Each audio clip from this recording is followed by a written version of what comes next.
ચમત્કાર, ચાલુ ટ્રેનમાં લૂંટ કરીને લૂંટારાઓ ફરાર થઈ ગયા। ખાનદેશ એક્સપ્રેસના દિવ્યાંગ કોચમાં લૂંટારાઓ ત્રાટક્યા હતા। પ્રજ્ઞાચક્ષુ પર હુમલો કરીને ઈજાગ્રસ્ત કરવામાં આવ્યા।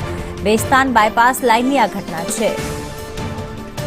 આઝમ અમારી સાથે જોડાઈ ગયા છે। આઝમ, જે દિવ્યાંગનો કોચ હતો તેમાં આ લૂંટારાઓ ચડ્યા હતા, ત્યારે કેટલાની લૂંટ ચલાવવામાં આવી છે?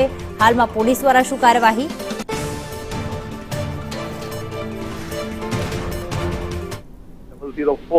ખાનદેશ એક્સપ્રેસના દિવ્યાંગ કોચમાં લૂંટારુઓએ દિવ્યાંગ મુસાફર સાથે મારપીટ કરી હતી। એના ઉપર ચપ્પુ વડે હુમલો કર્યો હતો। મુસાફરે વિરોધ કર્યો હતો, તેમ છતાં પણ એક પ્રજ્ઞાચક્ષુ મુસાફર ચપ્પુથી હુમલો કર્યા બાદ તેના હાથ પર ઈજા પહોંચાડવામાં આવી હતી।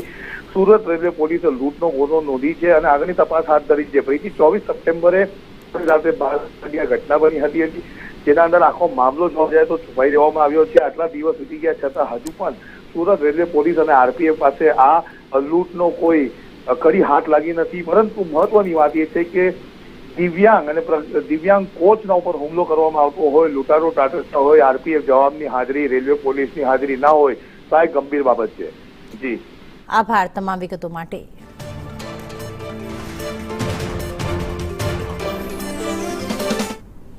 અમદાવાદના ચાંદખેડામાં એક